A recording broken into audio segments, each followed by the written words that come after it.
I had warned the tenant that I was going to have a city inspection. You enter the property and the city inspector goes around all the different rooms. And we got into one room and there's a light hanging down from the ceiling that's a green light and they're growing marijuana. Funny thing is the city inspector says, I'm going to call the cops on you. I said, why? It's not my marijuana.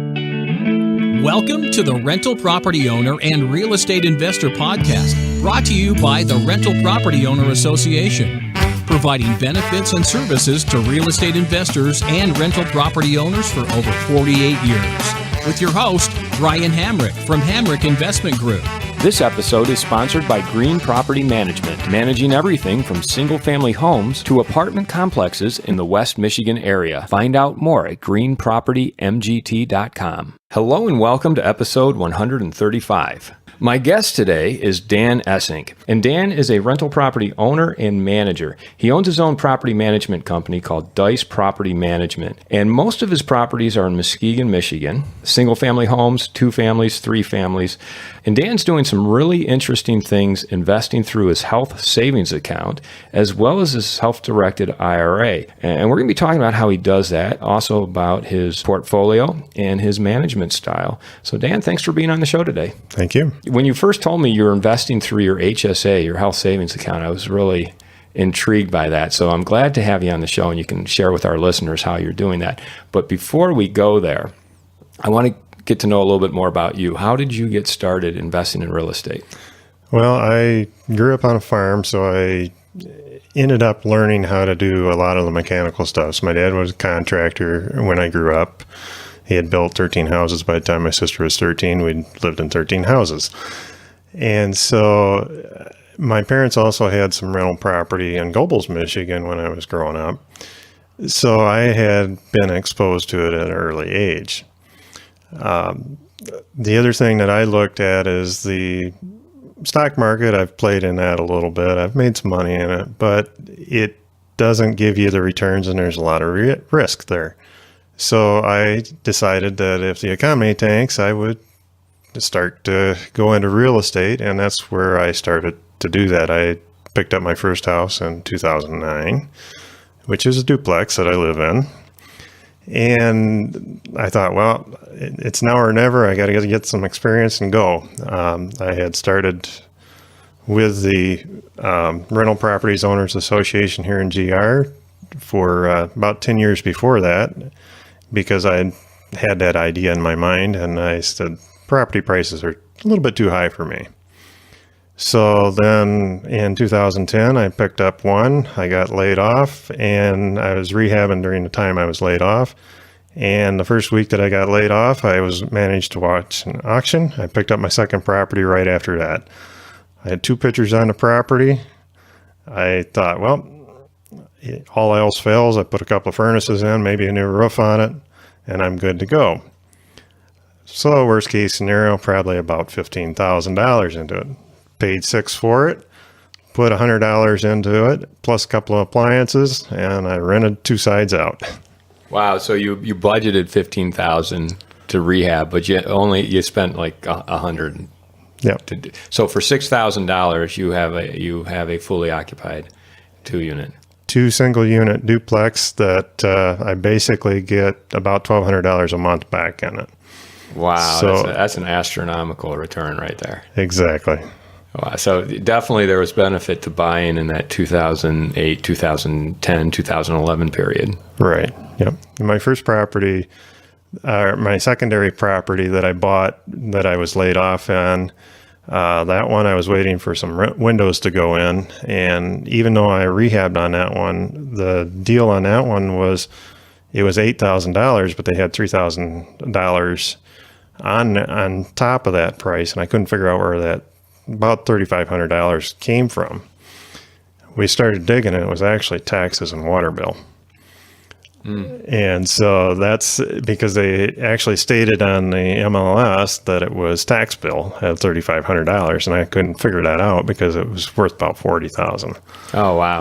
And you were able to pick it up for $3,500? I actually picked it up for $87, tossed about $35 into it, and rented it out. Wow! So for around $11,000, $12,000 all in, you bought a $40,000 home that I'm sure is worth a lot more today. It's probably right around 50 now. Okay. And you're buying, were these in Muskegon? Yes, they are in Muskegon. Okay, they're in Muskegon. Let's go back to your first duplex that you bought. It sounds like a great house hacking situation. It was 2009. Great time to buy, obviously. Yes. You bought a duplex, and you're still living in it today. Yes, I do. So just for giggles, tell us how great a deal that was and how much money you're making off of it. Well, it's not a super great deal, but it's not a bad deal. The duplex sold 4 years before, actually I think it's 2004, for $204,000 at that time. So that one also had a big tax bill on it, and it continued to have a big property tax bill. Yes, continued to have a big tax bill on it for the first year. What I did on it, I bought it for $75,000, which, if you look at the numbers, even if I'm paying the mortgage with the monthly income at the time coming in, I was still making 4% on my money, even with the loan on the property. Okay. Which is still pretty decent return. And then through RPOA, I took the class on taking care of your taxes on it. It was put on by Kim Post at that time, how to go to the township and get your taxes knocked down by the value of the property. So I made about $1,000 a year by taking a $75 course at the RPOA. So you paid $75 for the course. You were able to lower your tax bill, so you're saving how much per year now? About $1,000 a year. Based on what you learned in that course. Yes. That's fantastic. People who weren't buying during that period probably don't realize this, but just like now when you buy a property, the taxes are going to go up. Back then, when you bought a property, the values were going down, so the property taxes went down as well, right. Or the assessed values and the state equalized values and taxable values went down. But it's interesting that you bought what was essentially a $200,000 duplex for $75,000, and you were only making 4% return on your money with leverage. And was that because the tax bill was so high in that first year? I think that's part of it, but again, I had left the rent down a little bit farther because I wanted specifics for tenants, because I lived there. But you were living there. So when you say 4% return, that was after your tenant was already paying your mortgage and your expenses. Right. Okay, so you're So I'm paying 5.25% to the bank, but on top of that, so my return is really about 9.25%. Okay, yeah, but you were basically living for free on one side while your tenant was paying all your expenses. I basically live for my utilities, which is maybe about $200 a month. Okay, and you're still there. Yep. So about 7 years later. Yeah, but that's great because you've basically been living for $200 a month or so. Yep. In a duplex that you own. Yes. So let's not forget that point. That's important for house hackers. So that's a great start, and that obviously must have woken you up to the power of investing in real estate. Well, that, and it allowed me to also invest in more houses too, faster, because the money coming in took care of my living expenses as far as a roof over my head, and then I was able to continue to buy other houses. Now, people will listen to this and say, well, Dan had it easy because he was buying in 2009, 2010, and making these kinds of profits. But you're still buying. In fact, you have a deal going on right now. Yes. So why don't you talk about what you're doing currently? Well, I bought a house that I'm putting in my HSA/IRA, which is actually a Roth IRA. And the deal is going down 60-40. So 40% in my HSA, 60 in my IRA. The house is about $35,000. I need to put about 10 into it to get it up and running. And it'll probably go for $1,000 to $1,200 a month total between the two units. So you're talking about 14 to 15% on your money on that. Part of it's in a self-directed IRA, some of it's in an HSA. Let's back up here, because until I had this conversation with you a couple of weeks ago, I didn't realize you could buy real estate through an HSA, a health savings account. Correct. So how did you find this out? Well, I started the IRA, Roth. I basically, when I lost my job, I took and converted a old 401k into a Roth. At that time, it was worth about $100,000. So I took about 4 years to convert. $25,000 on top of your normal wage is a heavy tax bill, of course. So you were converting from a traditional IRA into a Roth IRA. Correct. So the difference being traditional IRA is you're going to be taxed when you take that money out after retirement.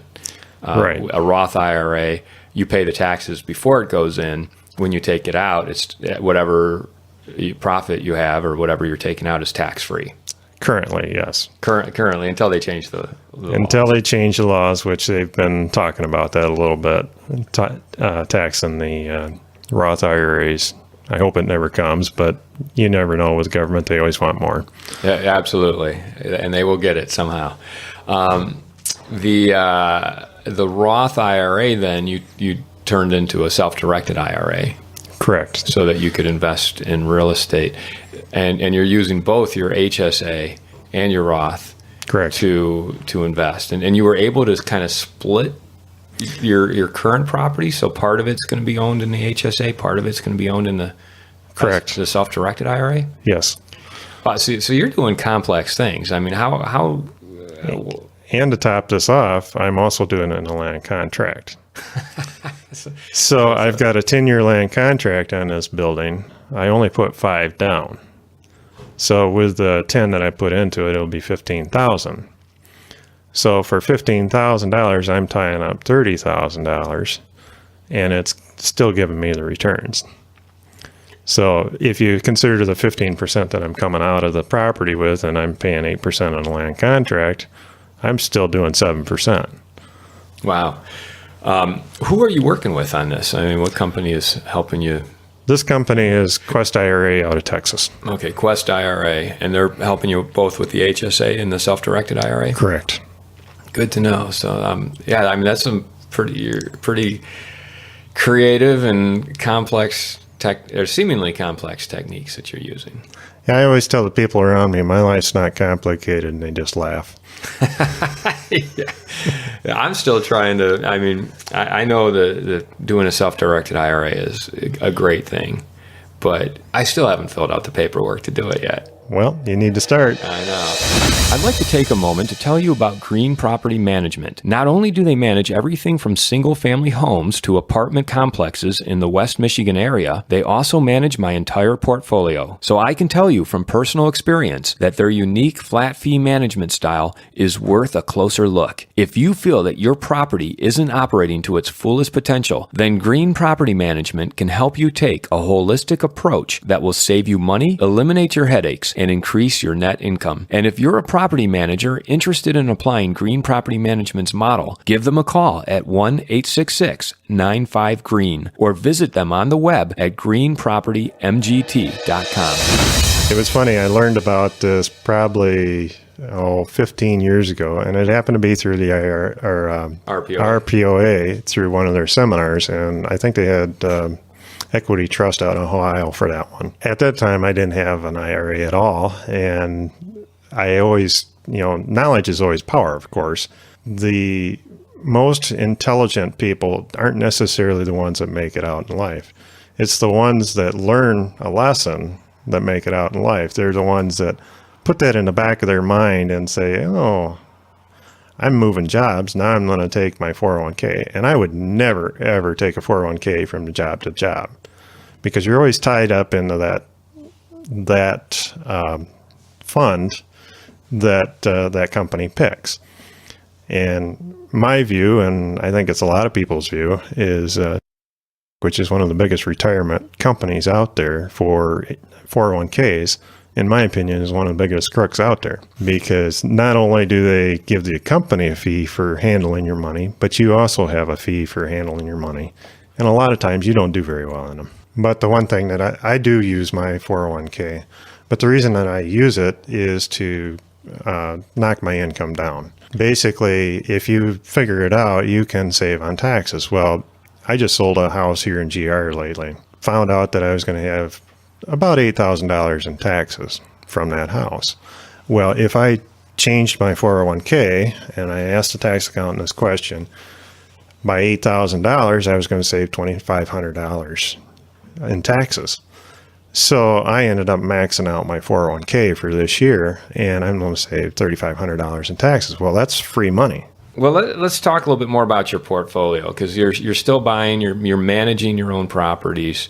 Why do you like the single family, 2 units, 3 units? Why are you investing in that area? There's tricks to all of them. Everybody seems to have their own niche. I have a niche in 2 family, it seems like. Single family does okay for me. It just doesn't make near the money.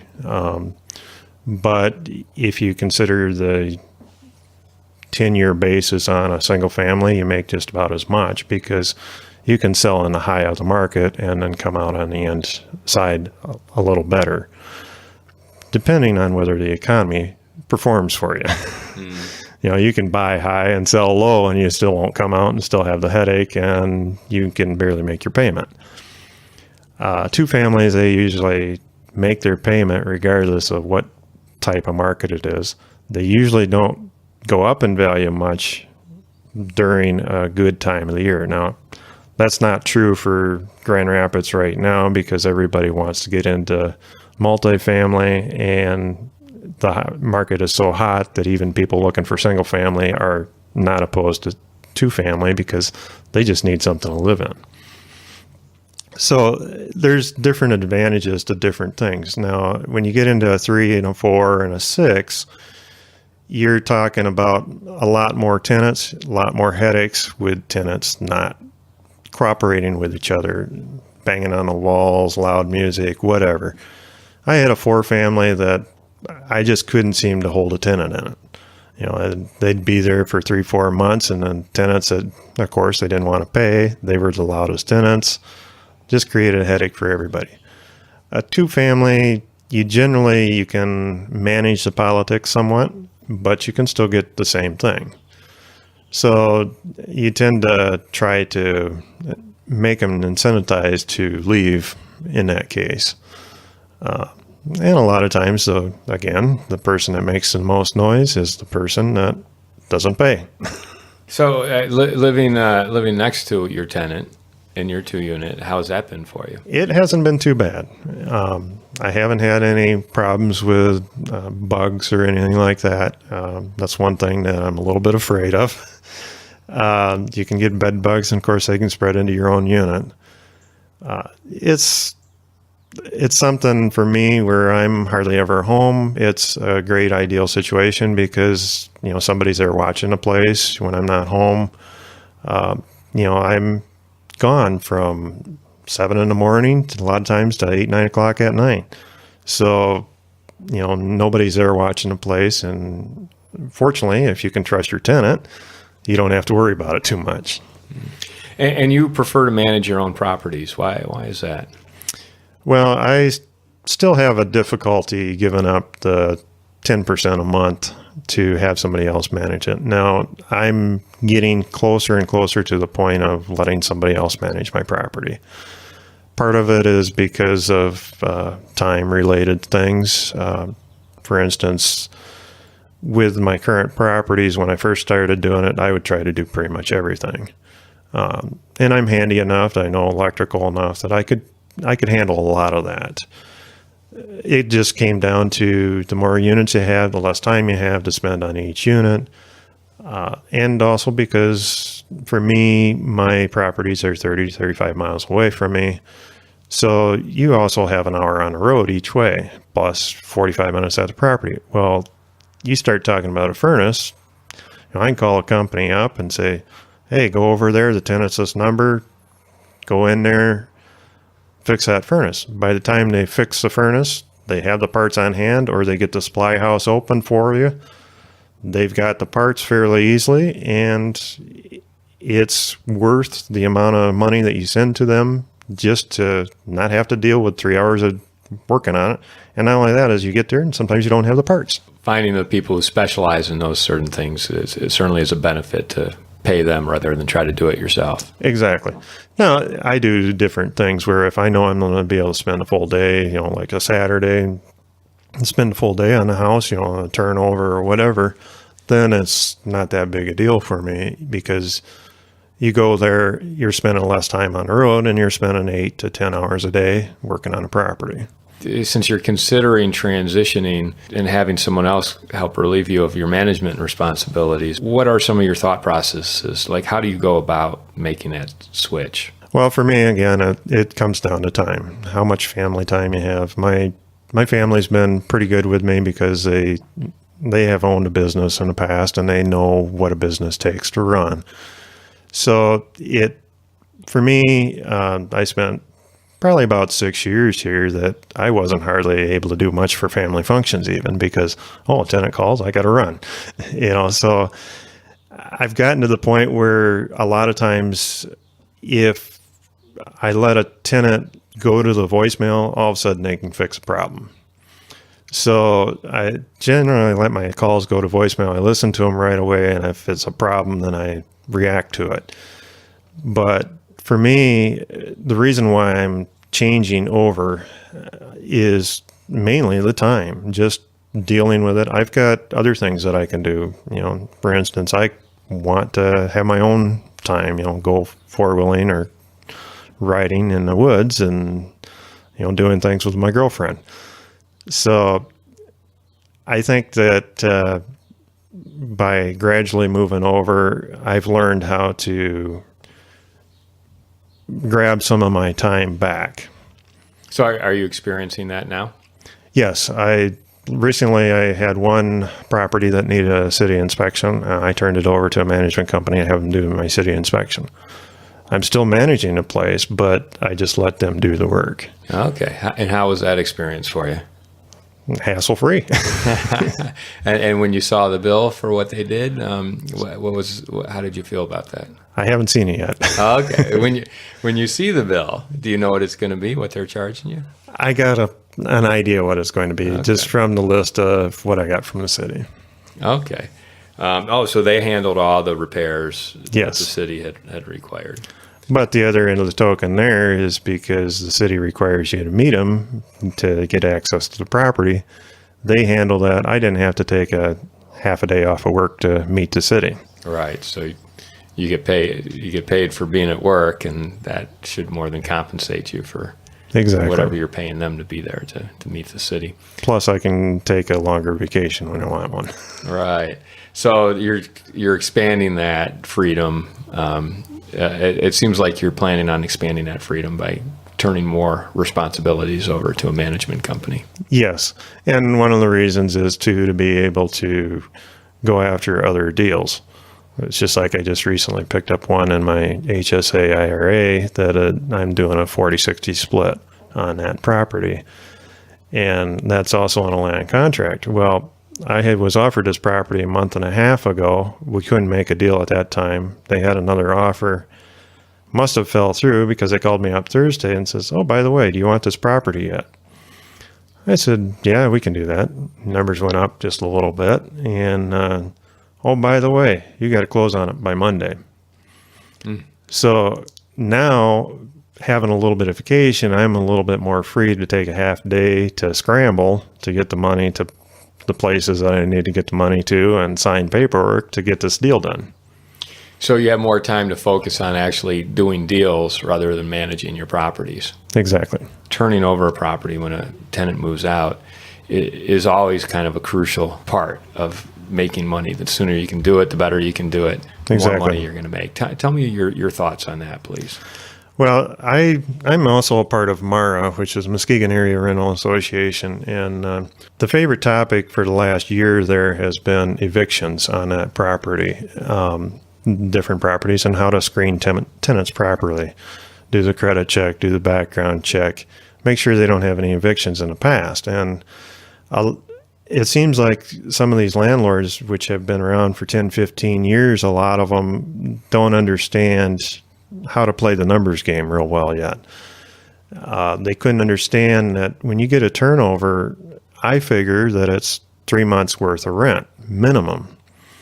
And they looked at me with a blank face and they said, "How do you figure?" I said, "Well, it takes you 1 month to kick them out, 1 month in damages, and 1 month to fix it up and get it rented again, minimum."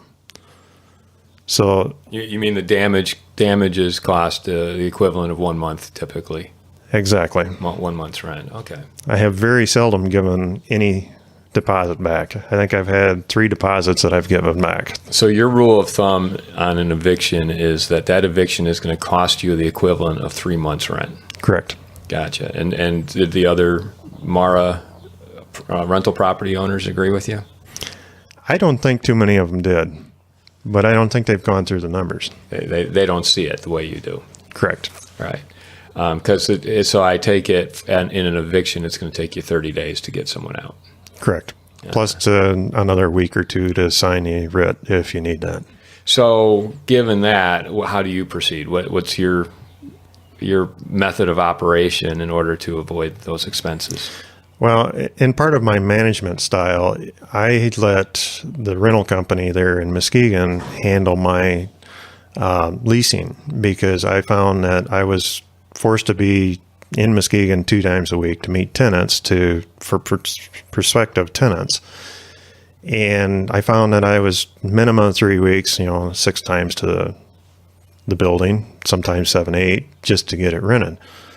Well, for me, I found out it was a lot more money-wise to just tell the rental company in the area, "Hey, lease this out for 1 month's rent." Cost me far more than that because I had 2 hours on the road each time. That's 14 hours plus, screening and all that. So when I first meet a tenant, I set down the rules. I say, you always have 30 days. Your rent's due on the first of the month. You always have a 30-day notice. So if I don't see it by the 1st, second I send out a 7-day, 10th you go to court. Most of them look at me in shock. And then the first month they do that, I send them a 7-day and I back it up. If they don't do it, I just send it to the lawyer and say, take them to court. You have a structure and a system and you stick to it. Exactly. I found the biggest thing for rental, doing it as a landlord, is whether you got feelings or not, you have to stick to a rule book. And you got to set your rule book right. And what about turning over between tenants? When tenants move out for many reasons, how quickly are you able to get that unit turned over when they do? Usually it depends on the damages, but generally if it's a light paint, and whether you tell them there's no smoking or not in an apartment, they generally smoke in an apartment. I don't know what it is, but they do. So I usually end up painting at least 1 or 2 walls. And then, if there's a few damages, I can generally turn them over in a week. Do you do most of that work yourself? Yes. Right. So you still are the one getting in there and cleaning and doing whatever maintenance or painting is necessary. I actually have somebody else clean it for me. Okay. And then, for instance, I have got one apartment going empty now that I'm probably going to have tiled. So I'm going to have somebody else do the tiling. Mm-hmm. As you hand over more and more of your management responsibilities, is that one of the things you'll be handing over? Probably, yes. What kind of stories do you have? Any horror stories, experiences? Well, one of them, I had warned the tenant that I was going to have a city inspection. I warned him twice, a week before and the day of the inspection, that I was going to enter the property because you got to give them 24 hours notice. You enter the property and inspect property. Well, the city inspector goes around all the different rooms and checks out the room. We got into one room and there's a light hanging down from the ceiling that's a green light, and they're growing marijuana. Funny thing is, the city inspector says, I'm going to call the cops on you. I said, why? On you or on the tenant? On me. Oh, okay. I said, why? It's not my marijuana. And he didn't really care. I said, well, go ahead and call the cops. And I basically called his bluff. Oh, okay. So what happened? Well, we went through the inspection and nothing ever came of it. I ended up talking to the tenant and said, you need to show me the marijuana license that you supposedly have. And of course it was expired. Mm-hmm. And of course he couldn't find the doctor back. It was a fly-by-night doctor that has been issuing a license in that area. So did you put an end to the marijuana farm? Yes. Shortly after that, he couldn't afford rent anymore because he wasn't selling them marijuana. So you must, I mean, managing and leasing, you must really get to know your tenants pretty well. Generally, yeah, I get to know them.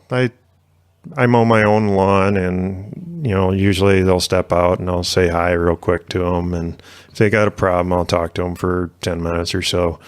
Some tenants are kind of hands off. You just barely see them. You barely talk to them. The only time they talk to you is when they got a problem. I prefer those tenants usually. Mm-hmm. Well, how do you keep that distance between yourself and your tenants so they don't become too much part of your life and constantly calling you or texting you? Well, again, I let most of my calls go to voicemail, especially after 5 o'clock. They call me during the day. It's 8 to 5. Sometimes I'll answer, sometimes I won't. I'm at work. I work a 40-hour week at work, and I can't always answer the phone. So I let it go to voicemail, and if they have a problem, I'll call them right back and try to fix it or get somebody to go over there and fix it for me. Or I'll just say, well, it'll have to wait until next time I get up there. So you set your boundaries.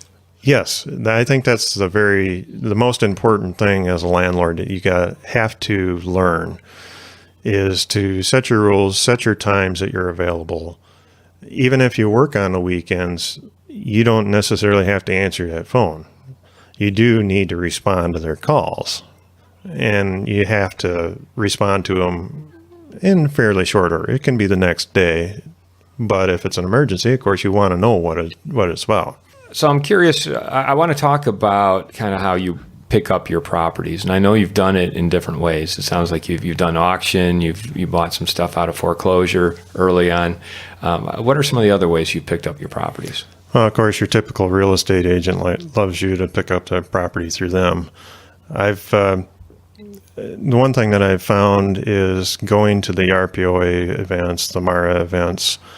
It helps get to know people, and that's one of the ways that I met you, Brian, is through the RPOA, through an event. Actually, I took one of your courses through the Advanced Financial Analysis course. Exactly. The other thing that you go through is the APOD, and Russ Van Torn, he's retired real estate guy and rental property management company in Grand Rapids here. He taught the APOD class, which annual property operating data. So it's basically running your numbers before you buy the property. Exactly. And I think that's one of the things that most people don't do. They don't look at the numbers very well. They don't figure out what your taxes and insurance and things are. I always figure one unit empty will cost you a minimum of $150 a month, even if you're not doing anything on that unit, not fixing damages or nothing. Because your taxes and insurance will cost you that, plus you got some utilities. If it's in the wintertime, you got to keep that furnace running. So then you got gas too. And then you need to go by it once in a while just to make sure that it hasn't been vandalized. So I think there's different ways to pick up the properties too. And the one way I ended up doing is through word of mouth. And this one happened to come through my uncle, a good friend of mine that I hadn't seen in probably 15 years, lived across from my uncle at the time. And he was a landlord in Muskegon area, and he had flipped houses for a while there during the 2008, and he got a little burned. Well, usually when somebody gets bought out, there's a little bit of mismanagement involved. And so he offered me to buy several houses at the time, and I said, well, all right, let's see what you got. So I went and took a look at the properties, and he said, I absolutely have to have this much money out of them. So I made a deal on the two properties. One went in my personal name, one in my IRA. And I didn't actually put much down on these properties. I only put $1,000 down on one and $2,000 on another. So I ended up putting the rest of it on 5-year land contract for both of them. And what I based my numbers on was doing an amortization table. And I think that's one thing that a lot of people don't bother to learn, even on their own mortgage. Yeah, an amortization table. What is that for our listeners? Well, basically, an amortization table gives you give it the amount that you put into a mortgage on a house. You give it the interest rate, and then it gives you your monthly payment. Now, there's different ones out there. You can also download one, and I just downloaded one that's off the internet. It's an Excel spreadsheet. You just plug in your overall numbers. You can get your monthly payment. And then you can also get one that gives you extra payments. So you can say, all right, I want to put $200 more a month down, and it'll tell you how much faster you pay that mortgage off. Yeah. So hang on right there. So let's talk about what you say you plug in your numbers. So the terms or the numbers that you would plug in would be the interest rate that you're paying, the amount Correct. of money that you're paying on. What is the loan amount? Correct. You're going to plug in the term. How many years are you amortizing this over? Is it a Yes. 5-year payback, a 15, 20, 30-year payback? Well, the amortization table doesn't give you the payback numbers at all. It just tells you what you're going to pay. The one thing that I find interesting about amortization tables is, and most people don't realize this, is every 15 years you pay double your price on your house, pretty much on any interest rate. Well, wait a minute. Wait. I got to back up here. So the amortization table does tell you how long the loan goes out for, because if you're amortizing over a period of time. So what you pay is going to be different if you're paying over 10 years versus if you're paying over 30 years. Exactly. And then it'll tell you exactly what you're going to that loan is going to cost you in interest. Right. So it can break it. A good amortization table will break it down. So you see how much each month you're paying toward your principal and how much you're paying toward your interest. Correct. So, and go on. So you were saying that it doubles usually about every 15 years. So if you got $100,000 house, and in 15 years you're going to pay $200,000 based on the interest that you're paying. It's based on the interest rate. Of course, if you got 3% interest, it's going to be a little bit less than that, but it's not going to be much, because for the first, if you do a 30-year loan, for the first 20 years of that, you're mainly paying interest on that loan. Yeah.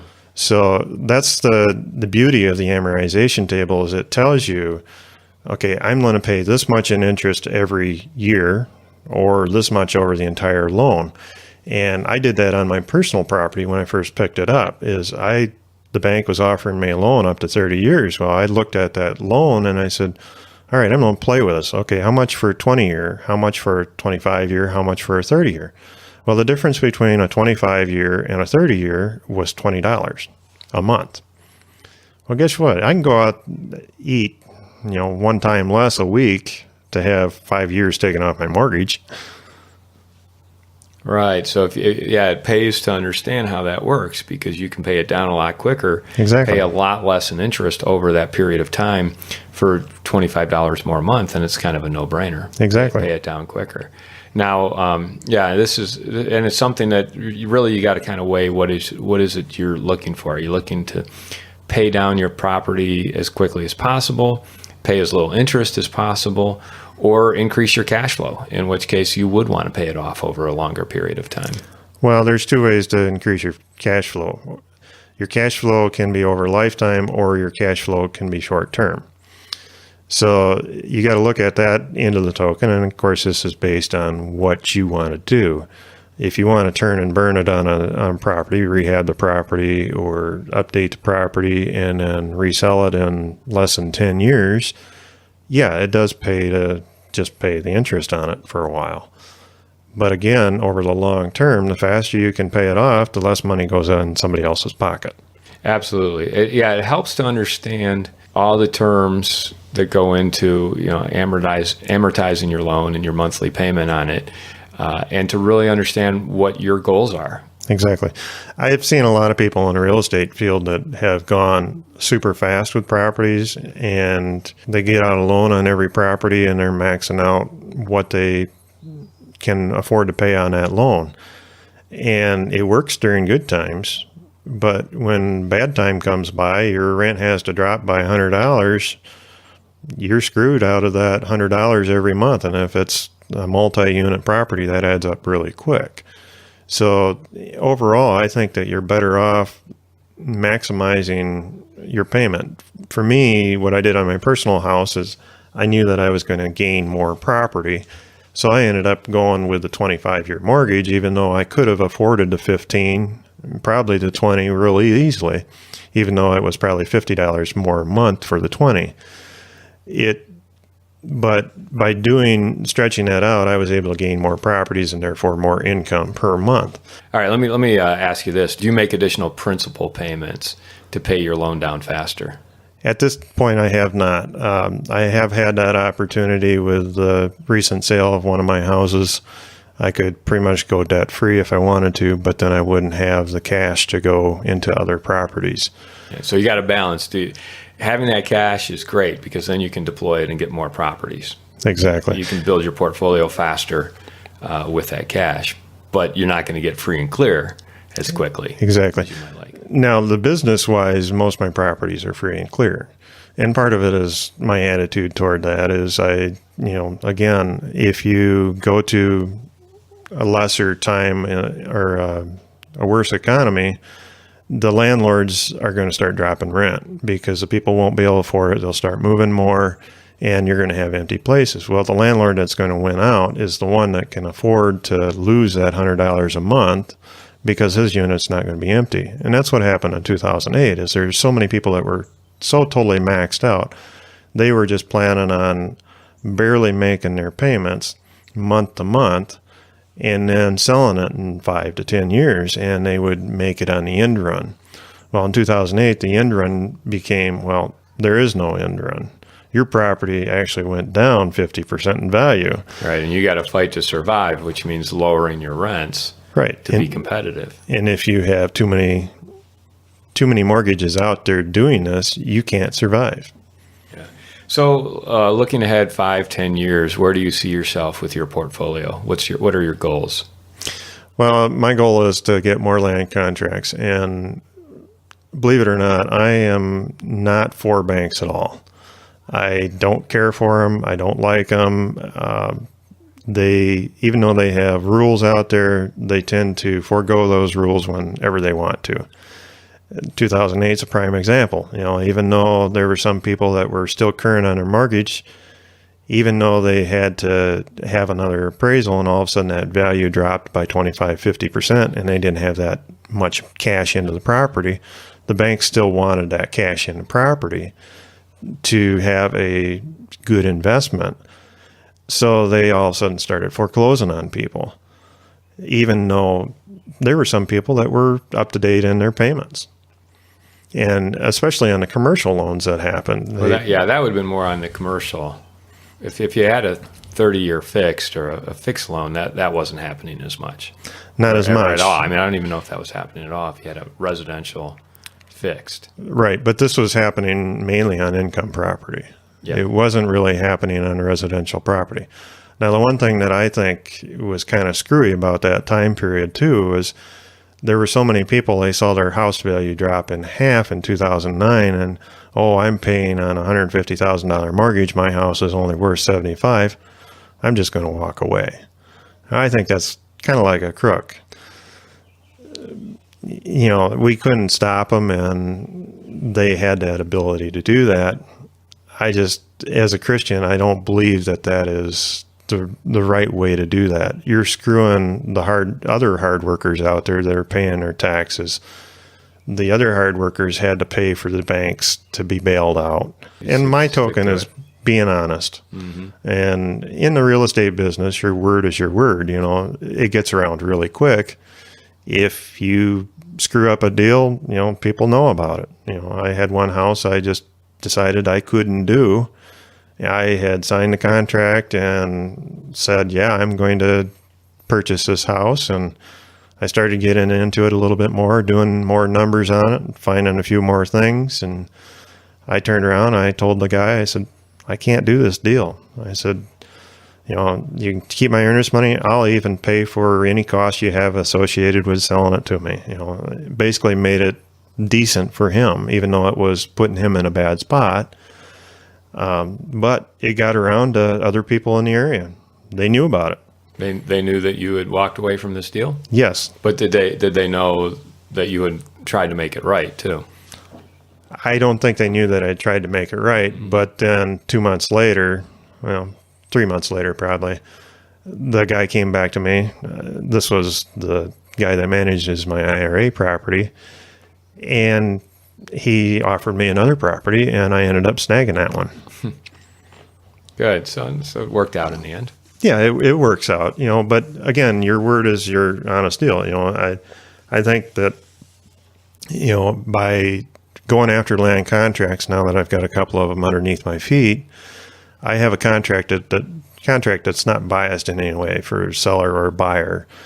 And your buyers understand that. Once you get a couple of them underneath your belt, people will start coming out of your woodwork to say, hey, can you buy my property? You get random people. Once you start people start learning that you're buying in that market, random people come up to you. I had one deal I actually turned down recently that was given to me. A friend of mine said, I've got an employee that he'd like to get out of a house just for taxes and water bill. That one I turned down mainly because I couldn't get people to work on a house.